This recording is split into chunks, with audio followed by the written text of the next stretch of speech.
latihan mendengarkan itu jauh lebih penting. Jadi kunci kamu pinter pertama itu pinter mendengarkan. Jadi latihan mendengarkan yang kritis. Latihan sambil mendengarkan, oh ini ada yang disembunyikan. Oh ini kata-kata apa adanya. Bahkan itu ada tulisan judulnya Risalah Plutarh. Di Plutarh itu ada istilah setelah sekolah kita harus mendengarkan sepanjang masa dewasa kita. Jadi listening skill itu kunci.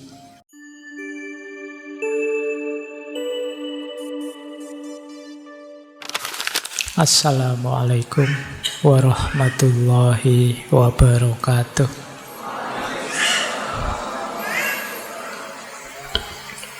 Bismillahirrahmanirrahim. Alhamdulillahi rabbil alamin. Wa bihi nasta'inu ala umurid dunya waddin.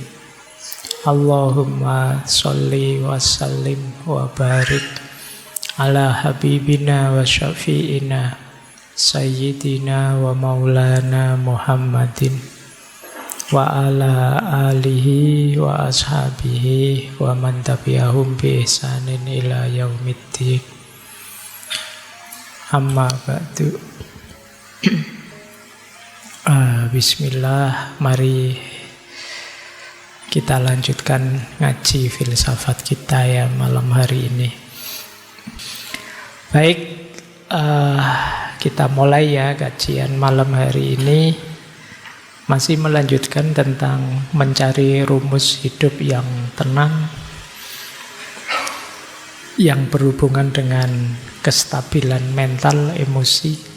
Malam hari ini kita belajar dari Michel Foucault. Baik, malam hari ini kita membahas beliau, tokoh filsafat dari Perancis.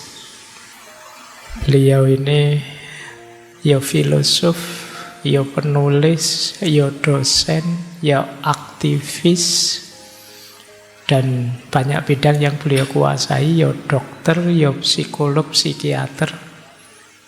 Bapaknya seorang dokter, namanya Paul Foucault, dan itu nanti diambil juga sebagai namanya Paul Foucault, tapi terus sama ibunya ditambahi Michel. Akhirnya lengkapnya Paul Michel Foucault. Cuma beliau lebih suka Michelnya saja yang dipakai. Ini saya awali dari sini biar nanti lebih mudah. Karena tema kita mencari ketenangan diri, mengelola diri.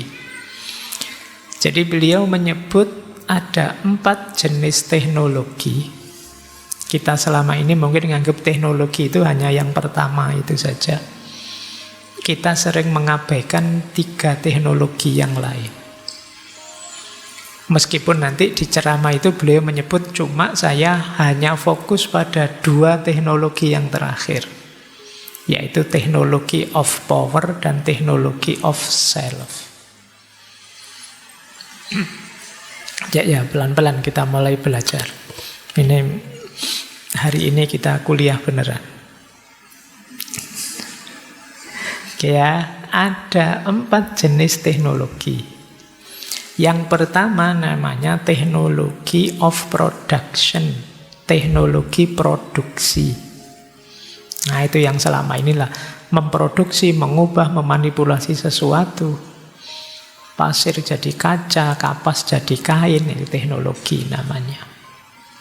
Ini definisi kita sehari-hari teknologi ya itu.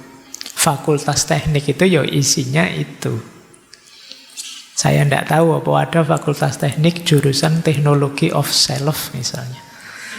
Teknologi of power misalnya. Tidak ada ya. Selalu teknik itu ya teknik yang paling atas itu. Teknologi of production.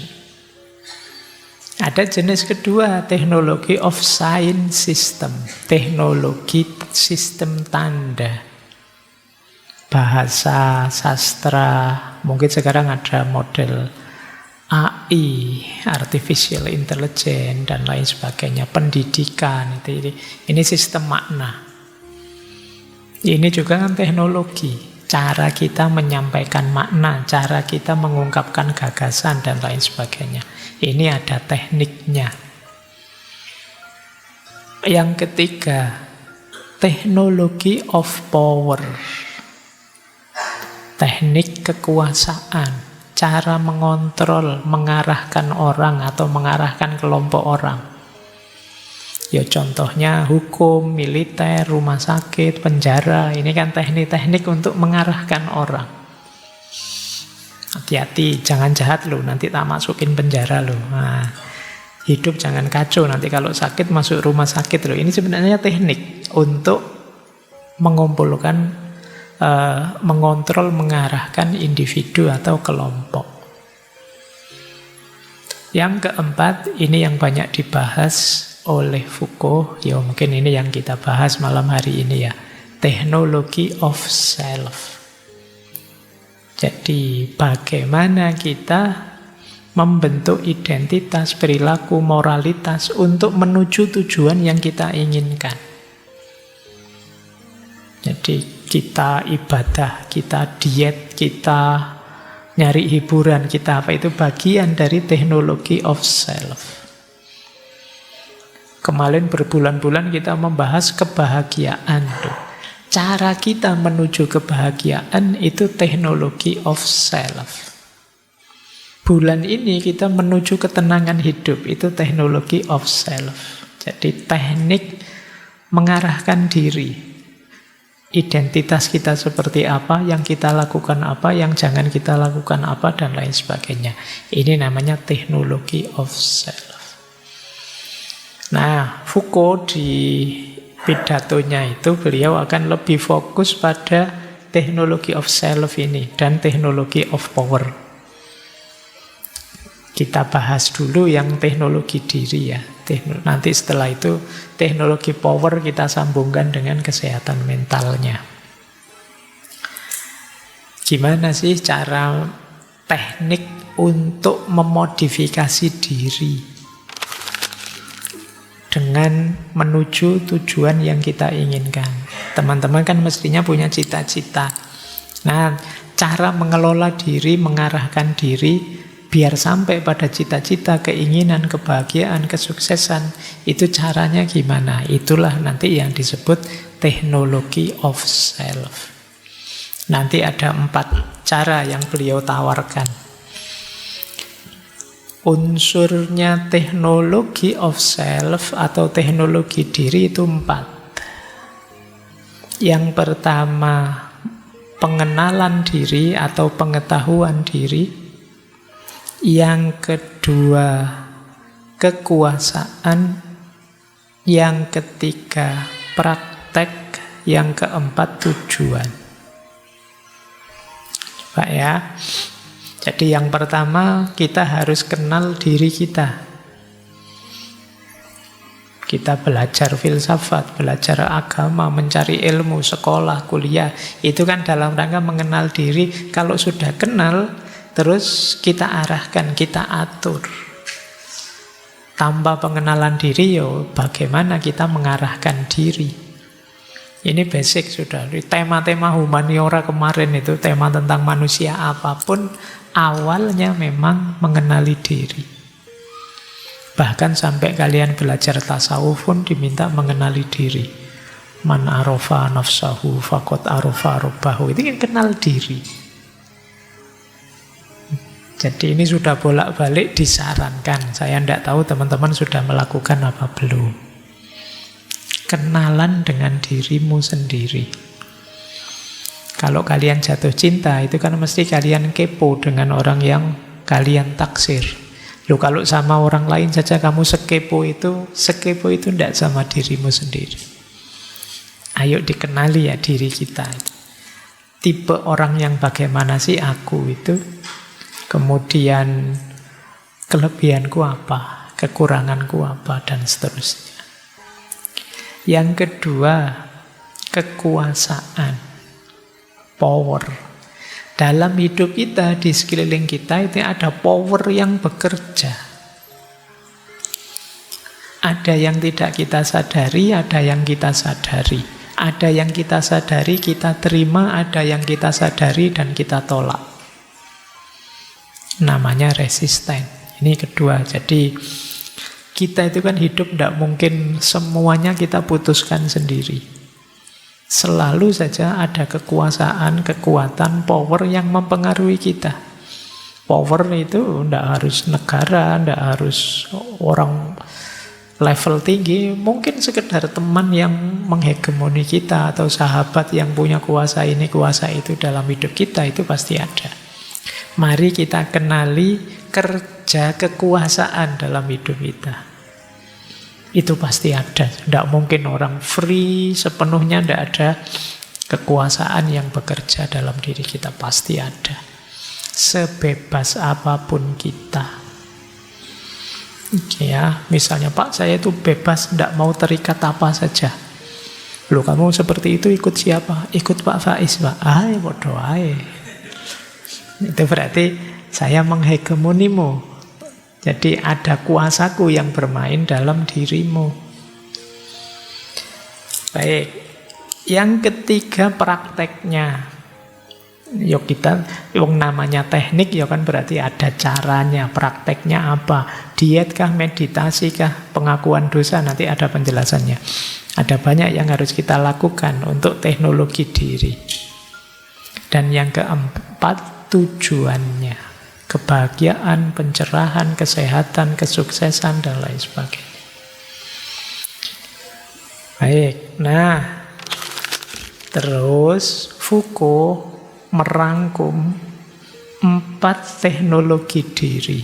Ini diambil dari era klasik dan abad tengah. Jadi dari Yunani, Romawi, era abad pertama, kedua, ya mungkin dari tradisi filsafat yang kuat, dan yang satu dari tradisi spiritual, khususnya spiritual era kekaisaran Romawi, spiritualitas Kristen. Beliau ngambil 4 teknologi diri diinspirasi oleh era awal ini. Seperti apa sih teknologi diri yang baik itu? Baik, ini bagian juga kita mencari ketenangan diri seperti yang jadi tema bulan ini ya.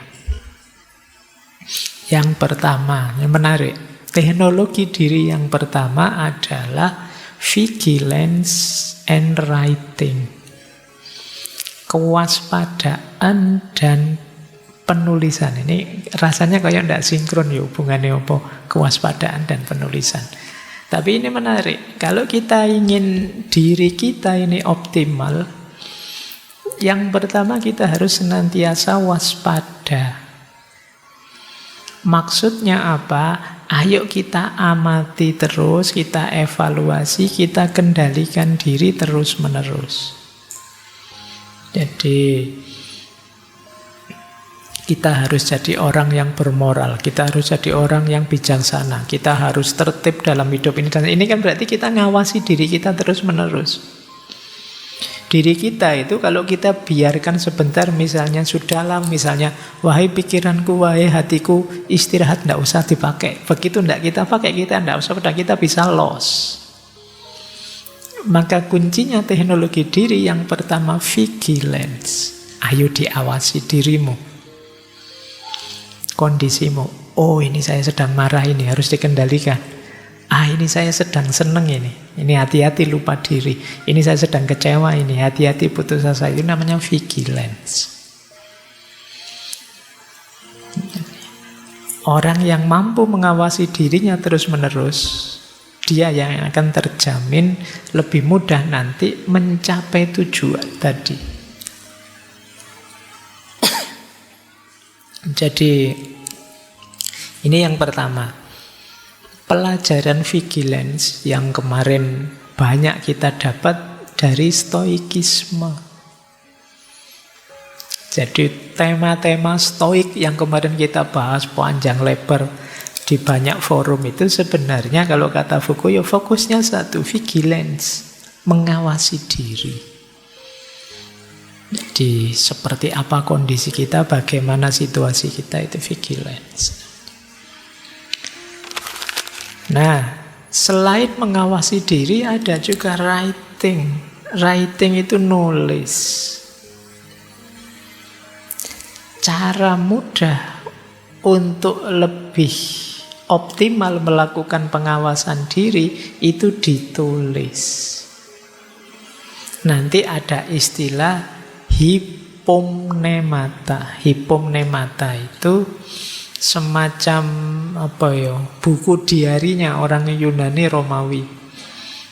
Jadi zaman dulu mungkin semacam buku lah yang tempat mereka nulis. Kalau ada pengalaman, kalau ada gagasan, kalau zaman sekarang mungkin kalian punya blog, punya itu yang kalian nulis di situ. Itu hipomnemata namanya zaman itu. Jadi pengawasan tadi ya jangan cuma diawasi, sudah Pak, sudah saya awasin, enggak, tulislah, akan lebih paten. Itu yang disebut teknologi diri. Teman-teman boleh kayak buku harian itu loh. Saya enggak tahu hari ini apa masih ada ya generasi Z yang punya buku harian. Nanti pulang dari kampus sampai kamar, hari ini aku jengkel sekali. Wah, segitu dari sini kan loh. Oh, itu lumayan untuk pengenalan diri, teknologi diri tadi.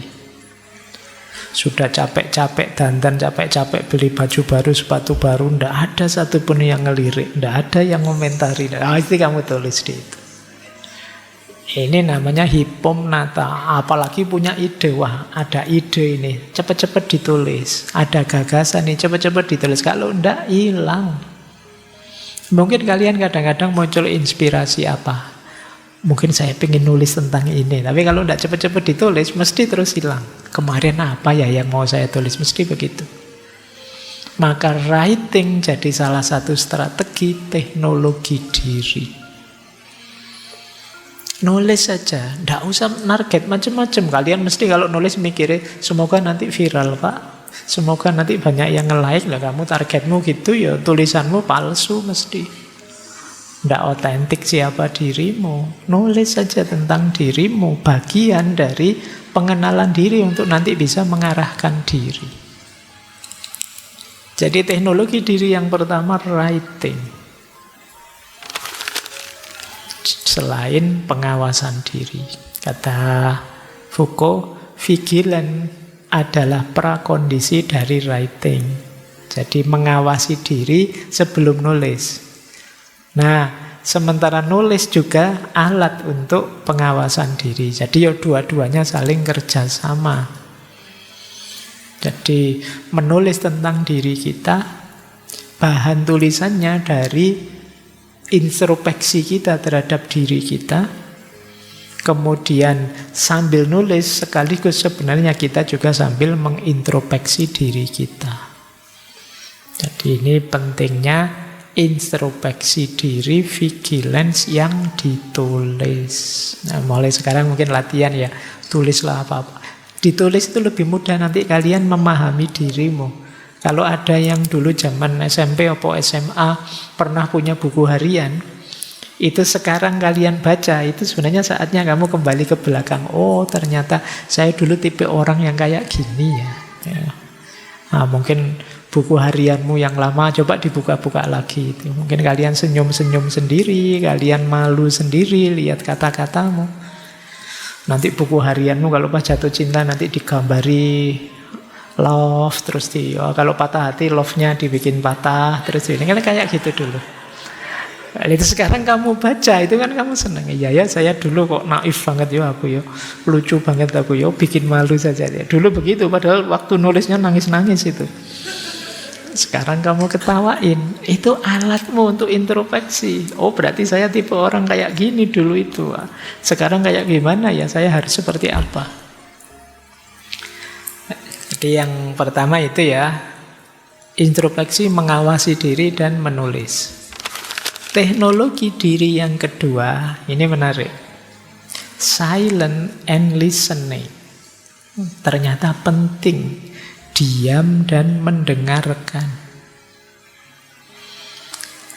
Jadi kata Foucault begini, dalam sejarah filsafat setelah eranya Socrates, Plato dengan akademianya yang itu kuat sekali di dialog, Belakangan kemudian muncul dorongan gaya pendidikan baru yang sifatnya bukan dialog, tapi monolog. Guru ngomong, ceramah, muridnya mendengarkan dan diam. Oh, ini kuat sekali juga di abad tengah. Yang sekarang kita kritik habis-habisan, mosok ngajar kok cuma ceramah saja. Tapi ini cara pandangnya agak berbeda. Kata Foucault di situ, bahkan Pythagoras itu di kalangan murid-muridnya dia punya rumus, murid selama 5 tahun harus diam saja. Diajari dulu. Mereka tidak boleh tanya dan bicara. Bukan urusan pasif atau aktifnya, tapi latihan mendengarkan itu jauh lebih penting.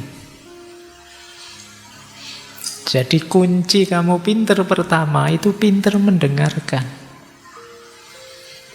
Jadi latihan mendengarkan yang kritis. Latihan sambil mendengarkan, oh ini ada yang disembunyikan. Oh ini kata-kata apa adanya. Bahkan itu ada tulisan judulnya Risalah Plutarch. Di Plutarch itu ada istilah setelah sekolah kita harus mendengarkan sepanjang masa dewasa kita. Jadi listening skill itu kunci. Jangan kesusu ingin ngomong.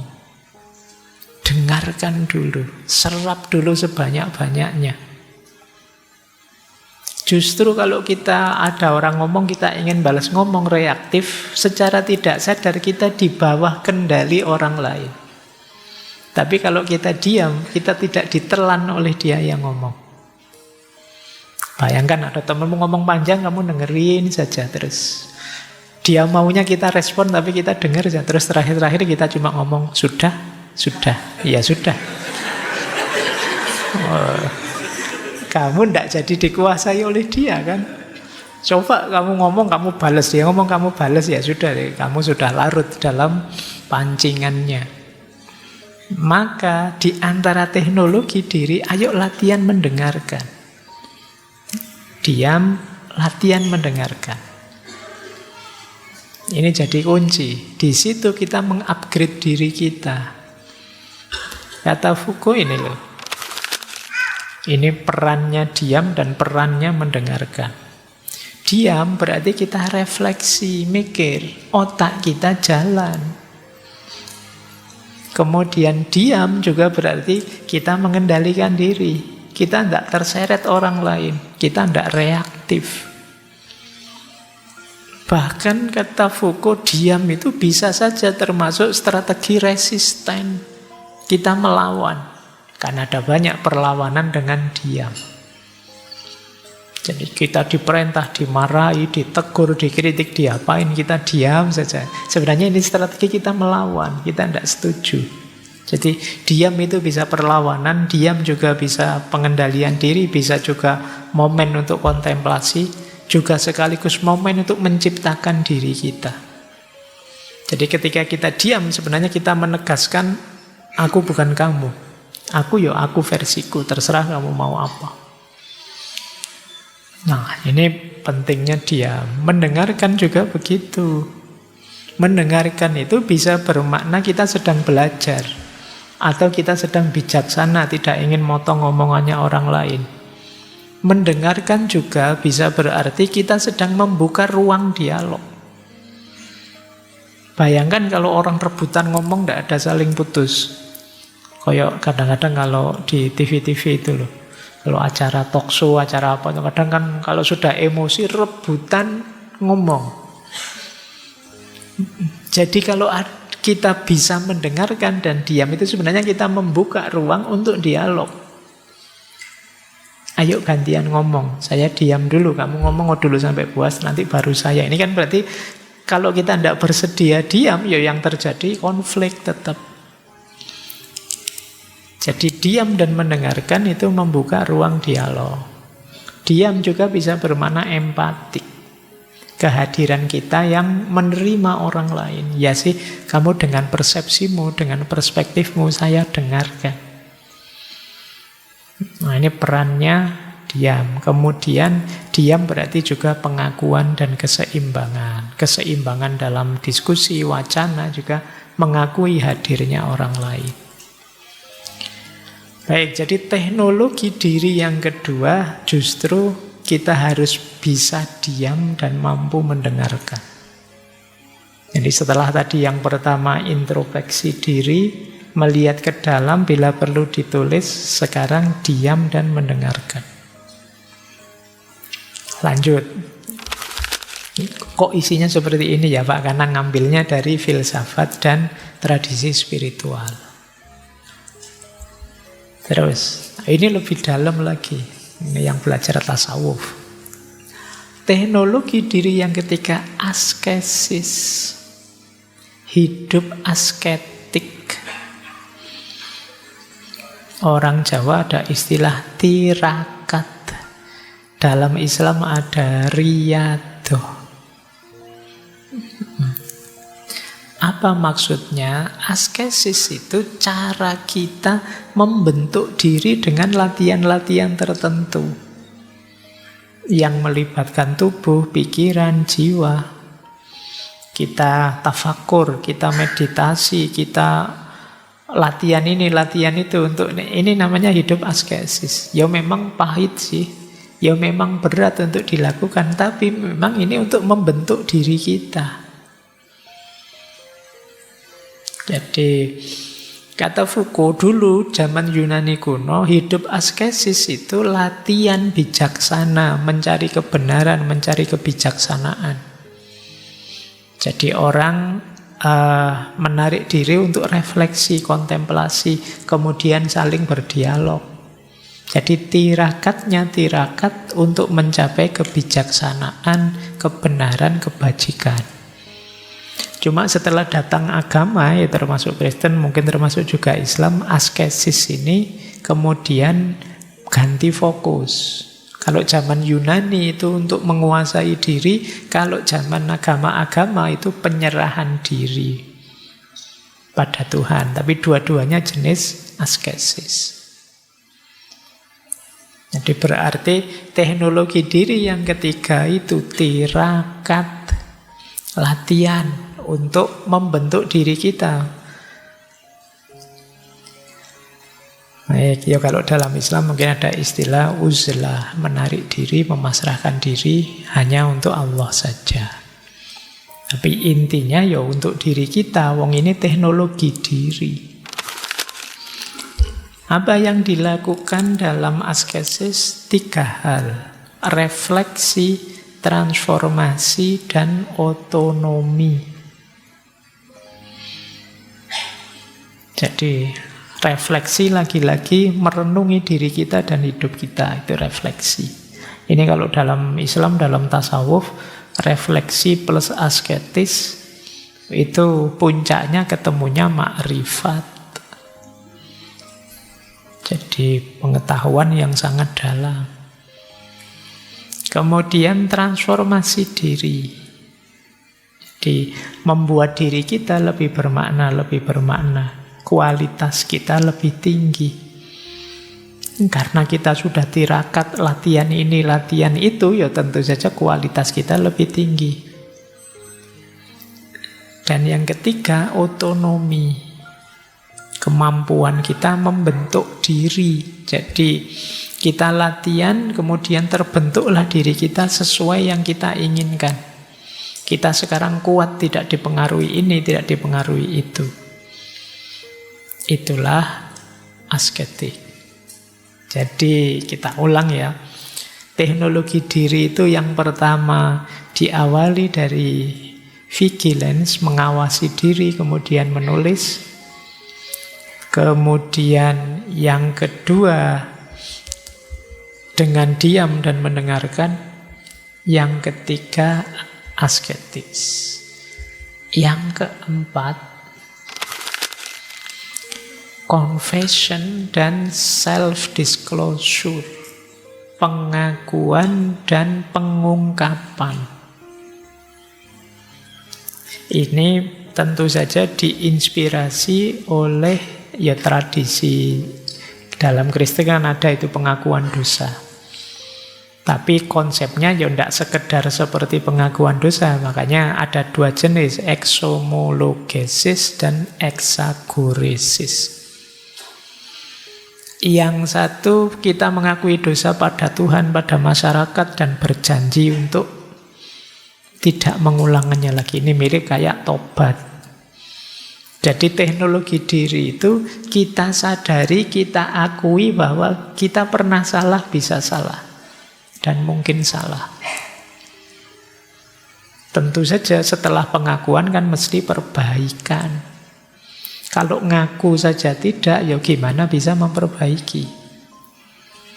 Kalau di hadapan masyarakat, di hadapan Tuhan itu namanya exomologesis.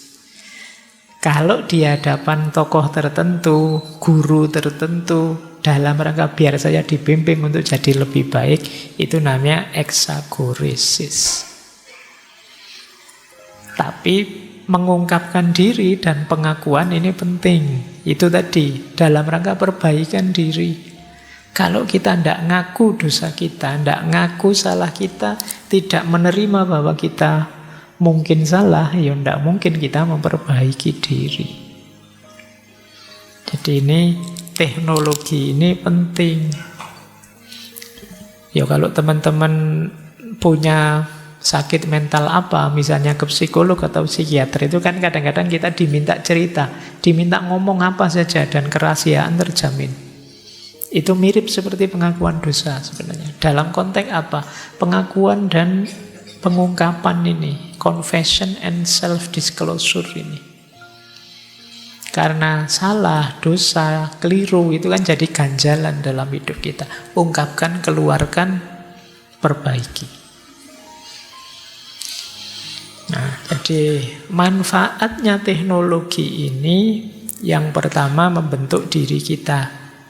Yang kedua transformasi, perubahan. Jadi kita mengubah diri kita jadi lebih baik. Dan yang ketiga, manifestasi kebebasan kita, subjektivitas kita. Bahwa kita sekarang orang yang menguasai, mengontrol, membentuk hidup kita sendiri.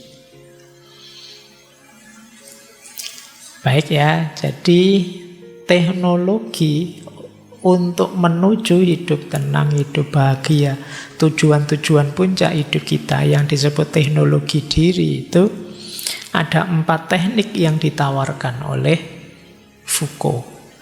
Silahkan teman-teman coba dicek yang cocok mana. Ini tawaran ya, bisa enggak. Jadi yang pertama kita sebut saja introspeksi diri dan menulis. Yang kedua diam dan mendengarkan. Yang ketiga asketik. Dan yang keempat confession and self-disclosure. Ngaku salah, mengungkapkan diri apa adanya, kemudian memperbaiki diri. Inilah 4 teknik untuk kita bisa hidup tenang dan bahagia, mencapai tujuan-tujuan yang kita inginkan. Baik, sampai di sini masih santun ya teorinya, masih nyambung. Sekarang mulai yang agak ngeronjal-ngeronjal teorinya. Ini mulai agak mikir sekarang tentang kesehatan mental.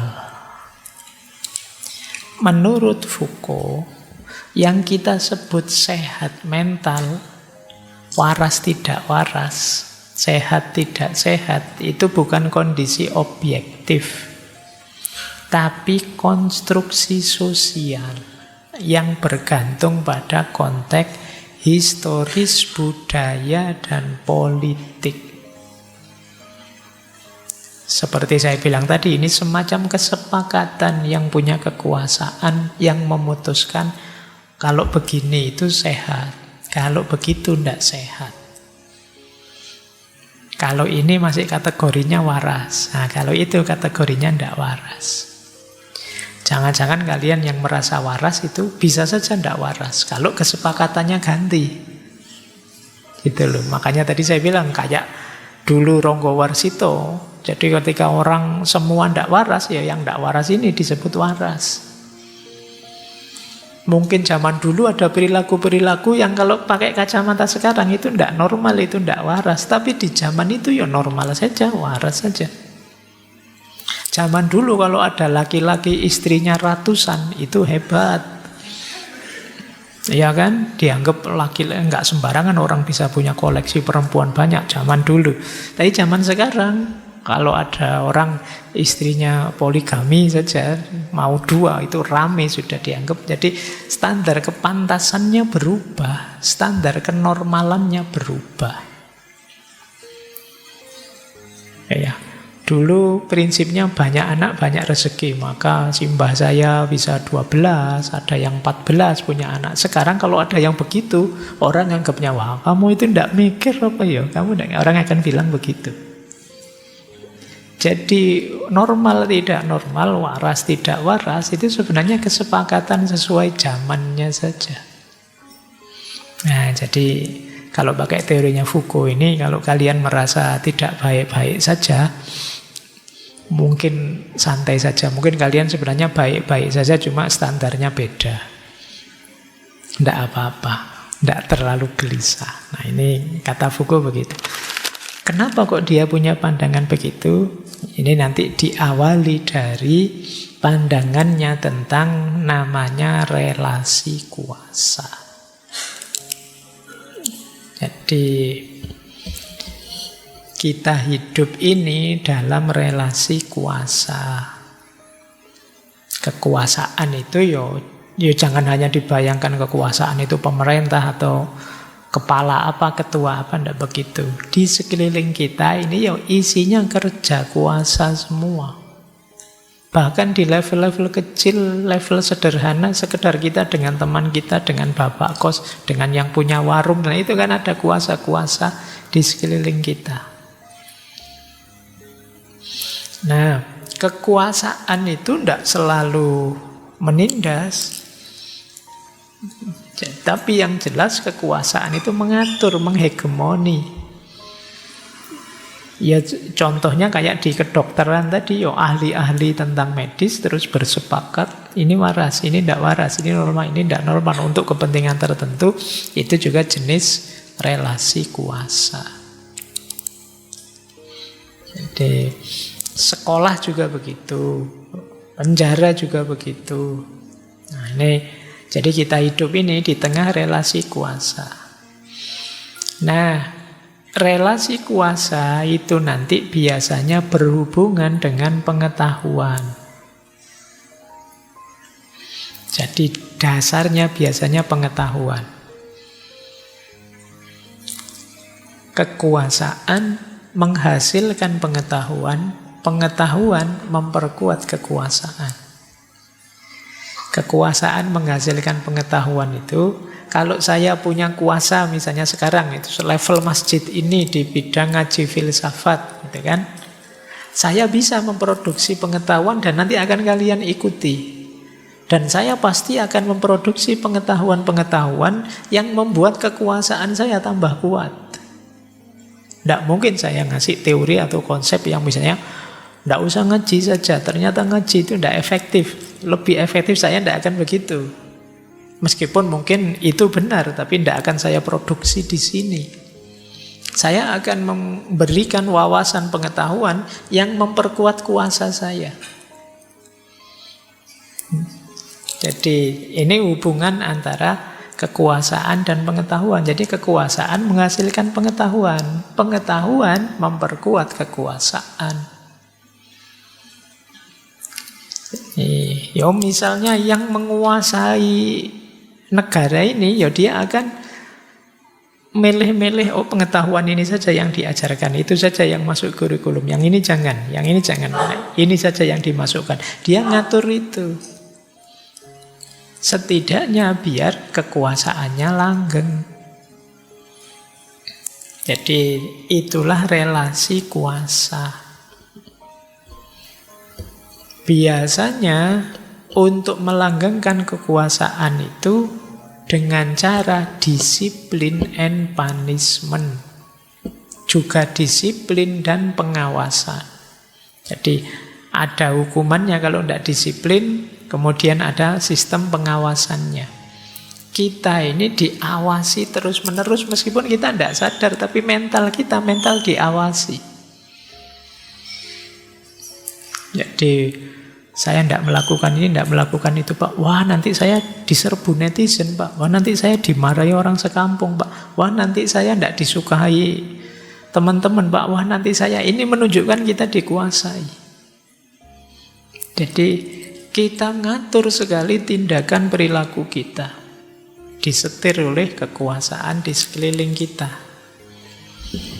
Padahal yang ngawasi tidak ada, tapi kita merasa diawasi. Itu yang disebut pengawasan panoptik. Pengawasan panoptik itu lampu, kalian tahu ya, penjara itu biasanya ada tower yang di atas ada lampunya. Terus lampunya itu muter. Nanti yang di bawah merasa diawasi terus.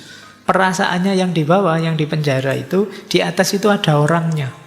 Ngawasi terus, padahal mungkin saja pengawasnya tidur, pengawasnya ke kamar mandi, dia tidak tahu, pokoknya rasanya kayak diawasi terus. Ini namanya pengawasan panoptik. Pengawasan panoptik itu misalnya kalau kalian mau berangkat ke Jogja, terus bapakmu atau ibumu bilang begini, ya wis hati-hati ya nak kalau di Jogja, jangan nakal lo ya. Kalau kamu nakal, bapak mesti ngerti, ibu mesti terasa lo kalau kamu macam-macam itu ini. Nah, ini panoptik. Kamu jadinya tidak berani macam-macam sudah di Jogja. Mau ngapain sedikit, oh nanti ibu terasa mesti. Bapak mesti ngerti. Nah, itu kayak begitu. Ini namanya panoptik. Ya mungkin kalian punya guru apa punya siapa itu yang kalimat-kalimatnya membuatmu terawasi terus. Nah, ya termasuk dalam agama itu kan ada. Hati-hati loh, Allah itu mengawasi kita terus-menerus. Kita harus hati-hati. Ini kan level religius, tapi yang dimaksud oleh Foucault ini ada mekanisme kuasa yang menanamkan pengawasan panoptik ini sehingga kita merasa diawasi terus. Pengawasannya sih tidak terus-menerus, tapi efeknya terus-menerus. Akibatnya apa? Kita patuh secara permanen. Ya ini kalau dihubungkan dengan kesehatan mental tadi, terus doktermu bilang begini, dijaga ya Pak makannya, kalau Bapak melanggar pantangan mesti nanti ketahuan. Nah, ini namanya panoptik sudah. Kalau Bapak bohong, padahal dilarang makan ini makan itu masih dimakan, nanti mesti kedetek. Nah, ini namanya panoptik sudah. Nah, jadi itu namanya relasi kuasa. Baik, ini ilustrasinya ya. Oleh karena itu kata Foucault begini, hari ini kita berada di dalam masyarakat yang serba memvonis, menghakimi. Kita itu tiap hari dihakimi meskipun tidak pernah sidang. Dihakimi oleh guru-guru, dihakimi oleh dokter, dihakimi pendidik, dihakimi aktivis-aktivis, dihakimi netizen. Kita itu dihakimi terus. Pada mereka lah kekuasaan normatif universal didasarkan. Dan setiap individu dimanapun dia berada patuh pada mereka, baik tubuhnya, gerak-geriknya, tingkah lakunya, bakatnya, prestasinya. Jadi kita itu tidak sadar, kita sebenarnya hari ini jadi objek yang tiap hari divonis, dinilai oleh yang punya kuasa atas kita, yang berelasi kekuasaan pada kita. Kata Foucault, pengetahuan medis yang dihasilkan oleh ahli-ahli kesehatan, khususnya kesehatan mental, itu juga jenisnya relasi kuasa. Jadi dia sebagai alat untuk mengendalikan kita melalui diagnosis, klasifikasi, pengobatan, terus mereka yang menentukan ini sehat, ini sakit. Oh ini masih rasional, itu tidak rasional. Jadi kata Foucault, lebih banyak mereka ini berfungsi ngontrol, bukan menyembuhkan. Nanti ada uraiannya panjang tentang ini, tapi yang jelas mereka ini kata Foucault ya lebih banyak ilmunya untuk mengontrol orang yang mereka kategorikan sakit, bukan menyembuhkan, khususnya sakit mental. Itulah nanti yang oleh beliau disebut fenomena medikalisasi. Semuanya dilihat dari perspektif medis. Padahal dalam sejarah tidak begitu. Jadi kalau ada orang berbeda sedikit, terus dianggap tidak waras, terus dibawa ke rumah sakit jiwa. Ini medikalisasi. Dianggap problem medis.